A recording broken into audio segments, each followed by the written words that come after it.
Madame, monsieur, bienvenue. Jacques Aristide pour vous présenter Washington Forum. Ce jeudi, nous braquons les projecteurs sur le premier anniversaire de l'attaque sans précédent du Hamas contre Israël le 7 octobre 2023.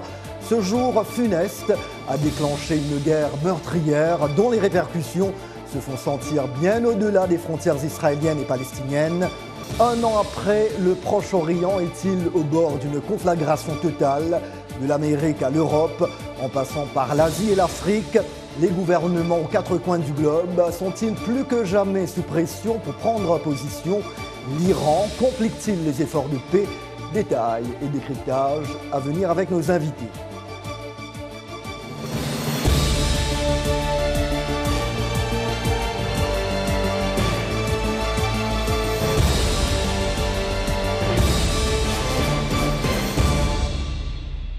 Mille fois merci de votre fidélité à VOA Afrique émettant de la capitale américaine. Le président américain Joe Biden et le premier ministre israélien Benjamin Netanyahou ont eu une conversation téléphonique mercredi. Elle a été qualifiée de directe et de productive. L'entretien a eu lieu 2 jours après le premier anniversaire de l'attaque terroriste du 7 octobre perpétrée par le Hamas. Tout en réaffirmant leur soutien indéfectible à Israël, les États-Unis ont déploré les morts civiles causées par la guerre qui s'en est suivie. Véronica Balderas-Iglesias de la VOA nous propose ce reportage. Le récit est de Dili Diko. Alors qu'Israël intensifie son offensive aérienne et terrestre contre des cibles du Hamas dans la bande de Gaza, des Israéliens ont commémoré l'anniversaire de l'attaque terroriste lancée par le Hamas dans le sud d'Israël le 7 octobre 2023.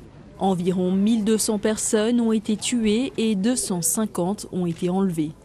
Le Hamas retient toujours une centaine d'entre elles en captivité. Au cours d'une cérémonie dirigée par le rabbin Aaron Alexander, le président américain Joe Biden et la première dame Jill Biden ont allumé une bougie à la Maison-Blanche en mémoire des victimes. La vice-présidente Kamala Harris et son époux Doug Emhoff ont marqué l'anniversaire du 7 octobre en plantant un arbre commémoratif dans leur résidence officielle. Nous devons réunifier les otages détenus à Gaza avec leurs familles. Et je ne cesserai jamais de me battre pour la libération de tous les otages, y compris les citoyens américains, vivants ou décédés. Les sénateurs américains Lindsey Graham et Richard Blumenthal ont exprimé le soutien des États-Unis à Israël lundi lors de leur rencontre avec le Premier ministre israélien Benjamin Netanyahou. Il s'agit de la pire attaque contre le peuple juif depuis l'Holocauste. Mais contrairement à l'Holocauste, nous ripostons et nous nous battons comme des lions, avec le soutien du gouvernement américain. Malgré les évacuations obligatoires de civils, la campagne militaire israélienne a fait près de 42 000 morts et plus de 97 000 blessés parmi les Palestiniens, selon le ministère de la Santé de Gaza, dirigé par le Hamas, ne faisant pas de distinction entre les combattants et les civils dans son décompte. Le porte-parole du département d'État, Matthew Miller, a reconnu les souffrances des civils des deux côtés lors d'une conférence de presse lundi. Les États-Unis pleurent la mort de tous les innocents qui ont péri le 7 octobre et au cours de l'année qui a suivi. Et nous sommes déterminés à continuer à œuvrer en faveur d'un accord de cessez-le-feu qui ramène les otages chez eux, allège les souffrances des peuples israéliens et palestiniens et mette un terme à cette guerre. Israël a toutefois élargi sa guerre aux cibles du Hezbollah au Liban. La milice soutenue par l'Iran a récemment intensifié ses attaques en représailles à la guerre à Gaza. Selon les analystes, la paix dans la région, du moins à court terme, restera incertaine. Sans le retour de tous les otages, il est difficile de voir ce gouvernement israélien ou franchement n'importe quel gouvernement israélien accepter un cessez-le-feu. Les proches des otages encore détenus par le Hamas ont également commémoré l'attentat du 7 octobre. Lors d'une cérémonie à Tel Aviv, ils ont réitéré leur demande qu'Israël négocie la libération des otages. Mais l'analyste Cohen doute que le gouvernement de Netanyahou change d'approche de sitôt. Il est l'heure maintenant d'accueillir nos invités via Skype de Washington. Michael Shurkin, politologue, directeur des programmes mondiaux chez 14 North Strategies. Il est aussi expert en sécurité et défense internationale. En direct de la ville de Beaubassin à l'île Maurice, Belle-Île, indubitablement, Shafik Osman, docteur en géopolitique, observateur du monde musulman et éditeur scientifique. Et notre troisième participant nous rejoint de la République démocratique du Congo, Frédéric Amani, chercheur associé en sciences politiques et relations internationales à l'université de Lubumbashi. Michael Shurkin, je commence par vous. Comment expliquer qu'un an après l'attaque du Hamas, la communauté internationale semble toujours incapable d'imposer un cessez-le-feu durable au Proche-Orient, malgré l'ampleur des destructions et des pertes humaines des deux côtés? Bon, il y a plusieurs raisons, mais d'un côté, un cessez-le-feu n'a aucun sens. On a déclenché une guerre, donc il faut mener la guerre au bout. Mais aussi, la réalité, c'est que les Israéliens ils sont convaincus qu'il faut faire la guerre que Hamas a déclenchée. Donc, ils font toujours la recherche de Hamas, des otages. Ils vont faire tout ce qu'ils peuvent faire pour détruire Hamas. Et l'idée de cesser le feu, ça veut dire qu'il faut protéger Hamas, les garder en place. Et il faut souligner aussi, et je crois que la plupart des Américains sont de même avis, que Hamas peut arrêter la guerre à n'importe quel moment en se rendant et en libérant les otages. Donc, c'est tous les jours que Hamas décide de continuer la guerre. Donc, ils ont commencé une guerre, ils veulent la guerre, ils acceptent ça. Et ce qui est tragique, c'est que le peuple palestinien et gazaoui, tout à cause de l'obstination de Hamas, de ne se rendre pas et de continuer à garder les otages. Frédéric Amani, certains gouvernements africains ont pris des positions pro-palestiniennes, tandis que d'autres se rapprochent d'Israël pour des raisons économiques ou sécuritaires. Cette divergence peut-elle provoquer des fractures diplomatiques en Afrique, voire au sein de l'Union africaine? Tout à fait, oui, parce que les prises de position africaines est due par rapport, n'est-ce pas, à ce qu'on peut qualifier l'ambiguïté de la position occidentale, où au moins la plupart des pays occidentaux soutiennent Israël, et cela a, si vous voulez bien, frustré les positions africaines. Je pense que ces conflits devraient interpeller de façon générale la communauté internationale à ne pas jouer, n'est-ce pas, à la politique des deux poids, deux mesures, où on a vu, n'est-ce pas, l'Occident bafouer le respect des droits humains avec tout ce qui se passe dans la bande de Gaza ou face, n'est-ce pas, à Hamas. Eh bien, les positions africaines sont, n'est-ce pas, divergentes, et cela devrait interpeller la communauté internationale. La crainte, c'est là, et la rupture diplomatique entre certains alliés africains par rapport à leur position vis-à-vis de la Palestine, et je crois que ce sera dangereux. Alors que face à ces conflits, il fallait que le monde soit uni comme le veut l'ONU, et l'a été créé pour unir les efforts internationaux afin de rétablir la paix et la sécurité au niveau international pour éviter les massacres de la Seconde Guerre mondiale. Bon, nous pensons que les dirigeants du monde vont se ressaisir et vont mettre en place des efforts pour la paix et la sécurité dans la bande de Gaza et ailleurs aussi. Shafik Osman, peut-on encore parler d'une solution à deux États dans un contexte où la violence et les représailles semblent avoir creusé un fossé insurmontable entre Israéliens et Palestiniens? Bien, il faut, de toute façon, on n'a pas le choix. Je veux dire, c'est quelque chose qui a été proposé déjà par les Nations Unies depuis 1947. Donc, il n'y a pas de changement dessus. Et celui ou celle qui ne travaille pas sur une solution à deux États ne travaille pas fondamentalement pour la paix, ne travaille pas fondamentalement pour que tout cela s'arrête après plusieurs décennies. Je veux dire, c'est la condition sine qua non. Alors, il faut absolument, et c'est ça ce que je voulais dire, il faut absolument mettre l'accent et voir plus grand, malheureusement, que ce conflit, je veux dire, et arriver à une paix durable, une fois pour toutes, Et je pense qu'on peut le faire. Donc, il y a deux solutions à cela. Évidemment, les Palestiniens sont pour. Ce qu'il faut, c'est absolument que la communauté internationale, et que j'entends par là surtout le Conseil de sécurité et les pays occidentaux, se mettent d'accord. Et évidemment, il faut une participation, un accord d'Israël dessus. Donc ça, c'est une condition sine qua non. Sinon, si on n'arrive pas après ce conflit de plus d'une année maintenant, à une paix durable, une solution à deux États, je me demande quand on pourra arriver à une telle solution. Michael Sherkin, le soutien assidu des États-Unis à Israël, notamment sous l'actuelle administration, celle du président Biden, ne risque-t-il pas de compromettre les relations de Washington avec une partie du monde arabe et musulman, voire de radicaliser davantage certaines factions? Oui, sûrement, mais oui, j'ai du mal à voir comment ça va servir à Biden de chercher à faire clair aux gens qui détestent les Juifs. Parce qu'il faut comprendre que lorsqu'il était de Hamas et du Hezbollah, ils s'en foutent du peuple palestinien. Ils sont là pour détruire Israël, du seul fait que l'Israël soit des Juifs. Ils n'acceptent pas l'existence, la présence des Juifs dans une partie du monde qui croit que c'est à eux. Et c'est un point de vue qui est de partager de point de vue. Et donc, c'est vrai que peut-être ce serait utile pour les États-Unis d'aller faire plaire aux gens qui détestent les Juifs, parce que ça va plaire la foule. C'est un peu ce que Charles de Gaulle a fait en 1967. Quand Charles de Gaulle a décidé de trahir Israël pour essayer de faire plaire aux Arabes et faire remonter dans le passé la guerre d'Algérie. Peut-être qu'il y avait une certaine efficacité, mais c'est un risque politique que Biden doit accepter.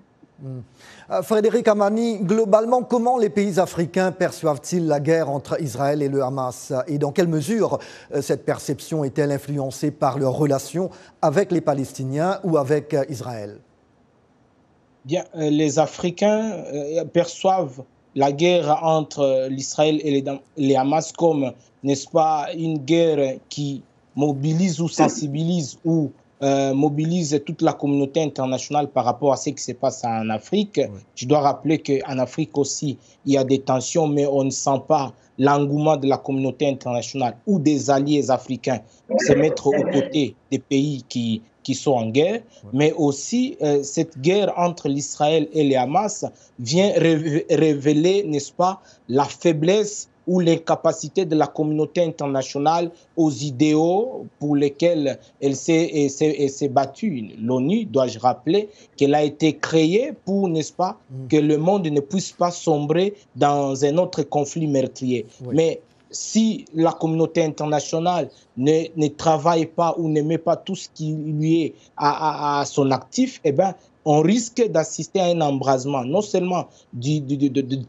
de la région, mais aussi du monde, parce que aujourd'hui l'Israël est sur 7 fronts, eh ben, grâce au soutien américain et de ses alliés. Mais je pense que la position africaine peut influencer pour qu'une issue favorable soit démise en allant aux côtés des soutiens israéliens et du soutien palestinien pour jouer peut-être, si vous voulez bien, les bons offices, interpeller les uns et les autres, n'est-ce pas, à l'avantage de mettre en place des conditions de la paix. Dans les cas contraires, on risque de tourner à rond. Pourtant, la communauté internationale est là pour, si vous voulez bien, prendre en charge les défis mondiaux, dont notamment l'insécurité, la menace terroriste, dont notamment l'immigration. Et si la communauté internationale ou les alliés de l'Israël et de la Palestine ne veulent pas entendre la voix aussi africaine, on risque d'assister à cette catastrophe et ce sera dangereux malheureusement. Shafik Osman, le rôle de l'Iran dans ce conflit en tant que soutien notamment du Hamas palestinien, du Hezbollah libanais et des Houthis du Yémen, pourrait-il déboucher sur un conflit ouvert avec Israël et dans quelle mesure cela menace-t-il la stabilité régionale? Bon, les hostilités ont commencé déjà, je veux dire, c'est pas quelque chose qui n'est pas arrivé encore. Donc, moi, je prévois que l'Iran ne va pas aller très loin, à ce stade du moins. Et évidemment, s'il y a des attaques contre son territoire ou contre ses alliés, des attaques répétées, je veux dire, et continuent, bien évidemment, ils vont aussi répondre à ces attaques, mais je ne crois pas que l'Iran, en tant que pays, en tant qu'État, va attaquer directement encore plus ce qu'il n'a fait jusqu'à l'heure. Mais cela dit, comme vous dites, donc il y a un embrasement possible dans tout le Golfe, voire dans le Moyen-Orient. Mais je crois que les autres États et pays de la région sont suffisamment intelligents pour ne pas sombrer dedans très vite. Mais c'est sûr que plus que l'Iran attaque ou ses alliés attaquent ou Israël attaque les alliés de l'Iran et l'Iran, bien entendu, il faut s'attendre à des répercussions. Donc, je veux dire, c'est du tac au tac. S'il vous plaît, messieurs les invités, et vous également, chers amis fidèles de la VOA qui nous suivez, n'allez nulle part ailleurs. La suite de Washington Forum, ce sera après cette courte pause. Merci.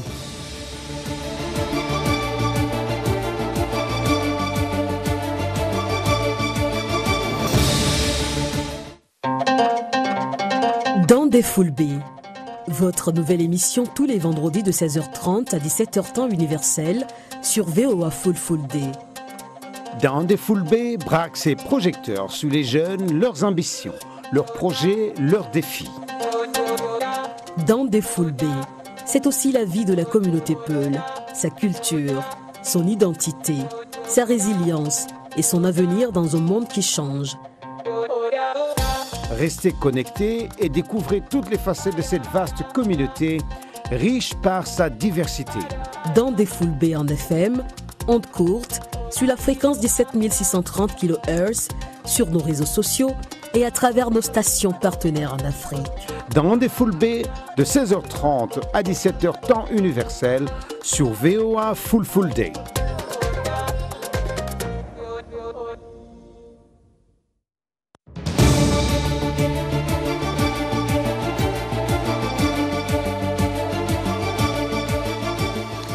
Jacques Aristide de retour avec vous dans Washington Forum, édition du jeudi 10 octobre 2024. Un an après, des dirigeants, notamment occidentaux, ont redit lundi leur horreur au souvenir des attaques atroces commises par le Hamas en Israël le 7 octobre 2023 et leur attachement à la paix, le sort des Palestiniens continuant de provoquer des manifestations à travers le monde, d'Amsterdam à Tokyo en passant par Washington ou Ankara, de nombreuses déclarations, de même que des rassemblements avec la communauté juive, mais aussi des manifestations pro-palestiniennes ont marqué l'anniversaire de cette journée de massacre, la plus meurtrière dans l'histoire de l'État hébreu. Je vous propose maintenant 3 commentaires Facebook. Archiduc Théodore de Djamena au Tchad, l'attaque du Hamas contre Israël est un geste criminel qui divise certains alliés après la réponse par la vengeance d'Israël. Ce conflit prend de l'ampleur et projette une perception religieuse tendant à mettre en doute le vouloir des différentes religions sur la consolidation de la paix au Proche-Orient. Yao Marcelin Kofi d'Abidjan en Côte d'Ivoire. Le Hamas a déclenché une guerre qui a causé d'énormes pertes en vies humaines et de nombreux dégâts matériels dans les deux camps. Un an après, nous constatons que l'escalade militaire est toujours de mise avec des bombardements plus intenses menés par les Israéliens. Vivement qu'une chance soit donnée à la paix. Et Alphonse Mbouaki de Kinshasa, en RD Congo, Téhéran complique les efforts de paix alors que Doha a assuré la médiation pour résoudre ce conflit par un règlement pacifique. Les pays occidentaux ont tenté de rassembler les protagonistes du conflit au Proche-Orient, mais sans succès, et l'Iran vient encore capoter les démarches effectuées pour produire une accalmie dans cette partie du monde. L'Iran, ayant tiré 200 missiles contre Israël, a attisé le feu et maintenant Israël est tenu à riposter virtuosement alors que tous les appels à la retenue ne donnent rien. Nous retrouvons sans plus tarder nos invités. Michael Shurkin, politologue, directeur des programmes mondiaux chez 14 North Strategies, basé ici même à Washington. Depuis la ville de Bobassa, à l'île Maurice, Shafik Osman, docteur en géopolitique, observateur du monde musulman et éditeur scientifique. Et depuis la RD Congo, Frédéric Amani, chercheur associé en sciences politiques et relations internationales à l'université de Lubumbashi. Il est également un expert des questions de sécurité, de défense et de maintien de la paix auprès de l'Institut Thalès en Afrique. Je reste totalement engagé pour la sécurité du peuple juif, la sécurité d'Israël et pour son droit d'exister, a déclaré lundi le président américain Joe Biden. Beaucoup trop de civils ont beaucoup trop souffert pendant cette année de conflit, a-t-il ajouté. Je suis dévasté par la douleur et le deuil provoqués le 7 octobre, a dit la vice-présidente Kamala Harris, candidate démocrate à la Maison-Blanche. Nous ne devons jamais oublier le cauchemar du 7 octobre, a affirmé son rival républicain Donald Trump, tout en assurant que cette attaque n'aurait jamais eu lieu s'il avait été au pouvoir. Michael Shurkin, les hostilités au Moyen-Orient pourraient-elles influer sur l'élection présidentielle le mois prochain? C'est bien possible, mais personne ne sait comment. C'est-à-dire qu'il y en a qui disent que si Biden est trop ami avec Israël, donc il va perdre la vote de la gauche. Ou si elle va dans l'autre sens, qui va perdre la vote de ceux qui aiment Israël. Et toutes les deux choses sont possibles. Il y a des gens qui veulent que Biden fasse ceci ou cela, mais personne ne sait quelles sont les proportions. C'est-à-dire, une table politique va avoir un certain nombre de gens qui aiment et un certain nombre de gens qui n'aiment pas. Mais à ce point-là, personne ne sait à quelle mesure que les deux côtés. Donc, c'est bien possible que ça peut avoir un effet important, mais ce point-là, on ne peut pas prédire comment et dans quel sens. Frédéric Amani, l'Afrique, en proie à ses propres défis de sécurité et de développement, doit-elle s'impliquer davantage dans ce conflit ou le continent devrait-il privilégier une position de non-ingérence pour préserver son équilibre fragile?